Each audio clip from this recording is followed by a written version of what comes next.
നമ്മുടെ ജീവിതത്തിൽ പകലെന്നോ രാത്രിയെന്നോ വ്യത്യാസമില്ലാതെ നമ്മുടെ ഉറക്കത്തിൽ നമുക്കുണ്ടാകുന്ന കാഴ്ചകൾക്കും അനുഭൂതികൾക്കുമാണ് പൊതുവെ സ്വപ്നമെന്ന് പറയാറുള്ളത്. ഇസ്ലാമിൽ സ്വപ്നങ്ങൾക്ക് വലിയ പ്രാധാന്യവും പരിഗണനയും ഇസ്ലാം നൽകുന്നുണ്ട്. ഒരിക്കലും സ്വപ്നങ്ങൾ എന്ന് പറഞ്ഞാൽ അത് പാഴ്ക്കിനാവുകൾ മാത്രമല്ല എന്നുള്ളതാണ്. ഏതൊരു വിഷയത്തിൽ ഇസ്ലാമിന് നിർദ്ദേശങ്ങളുള്ളത് പോലെ തന്നെയാണ് സ്വപ്നത്തിന്റെ വിഷയത്തിലും ഇസ്ലാമിന് ചില നിർദ്ദേശങ്ങൾ, അതുമായി ബന്ധപ്പെട്ട ചില ഇസ്ലാമിക വിഷയങ്ങൾ നമുക്ക് ഇസ്ലാമിക പ്രമാണങ്ങളിലൂടെ കാണാൻ കഴിയും. സ്വപ്നങ്ങൾ കാണാത്തവരായി ആരുമില്ല. നമ്മൾ കാണുന്ന സ്വപ്നം അത് ഏത് രൂപത്തിലാണ് നമ്മൾ മനസ്സിലാക്കേണ്ടത്.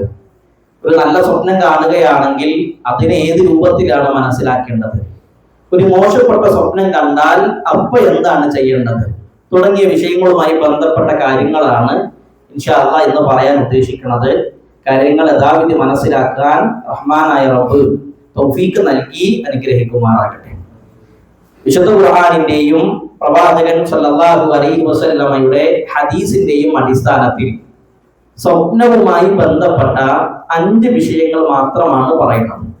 അത് വളരെ ഗൗരവത്തിൽ ശ്രദ്ധിക്കാൻ അള്ളാഹു തൗഫീഖ് നൽകട്ടെ. ഒന്നാമത്തെ വിഷയം, സ്വപ്നവുമായി ബന്ധപ്പെട്ട നമ്മൾ മനസ്സിലാക്കേണ്ട ഒന്നാമത്തെ വിഷയം, സ്വപ്നം അത് 3 രൂപത്തിലാണ് എന്നുള്ളതാണ്. ഹബീബുന റസൂലുള്ളാഹി സ്വല്ലല്ലാഹു അലൈഹി വസല്ലമയുടെ ഹദീസിൽ കാണാൻ കഴിയും. അബൂ ഹുറൈറ റളിയല്ലാഹു അൻഹു നിവേദനം ചെയ്യുന്ന, ഇമാം മുസ്ലിം റഹ്മഹുല്ലാഹ് റിപ്പോർട്ട് ചെയ്യുന്ന ഹദീസിൽ കാണാൻ കഴിയും. പ്രവാചകൻ പറയാണ്, അറുഇയ സലാസത്തുൻ, സ്വപ്നം എന്ന് പറഞ്ഞാൽ 3 രൂപത്തിലാണ്. ഫറുഇയ സ്വാലിഹത്തുൻ ബുശ്റാ മിനല്ലാഹ്, അതിൽ ഒന്നാമത്തെ ഇനം എന്ന് പറഞ്ഞാൽ അത് നല്ല സ്വപ്നവുമാണ്, അത് അള്ളാഹുവിന്റെ പക്കൽ നിന്ന് ലഭിക്കുന്ന ബുശ്റ, സന്തോഷ വാർത്തയാണ് എന്നുള്ളതാണ്. അതാണ് സ്വപ്നത്തിലെ ഒന്നാമത്തെ രൂപം. രണ്ടാമത്തെ രൂപമായിട്ട് നബി സല്ലല്ലാഹു അലൈഹി വസല്ലം പറഞ്ഞു, വറുഇയ തഹ്സീനു മിനശൈത്വാൻ, പിശാചിൽ നിന്ന്, ശൈത്താനിൽ നിന്നുണ്ടാകുന്ന ദുഃഖകരമായ സ്വപ്നമാണ്.